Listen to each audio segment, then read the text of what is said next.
Hello and welcome. In this video, I'll show you how to link your XM broker account to MetaTrader 5 MT5. First, check your email inbox. When you register with XM Broker, they send an email containing your MetaTrader 5 login details. This email includes important information like your demo or real account credentials. For this tutorial, I'll log into the demo account, but the steps are the same for a real account. Open the MetaTrader 5 app. Tap the 3-bar menu at the top left. Select Manage Accounts, then tap the plus icon to add a new broker. Search for XM and select XM Global Limited. Go back to your email, copy your login ID and paste it in the login field. Enter your password. This is the same password you use for your XM profile.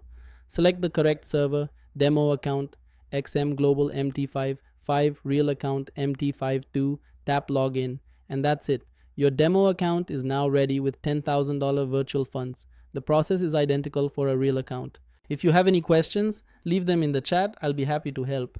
Thanks for watching and see you in the next video.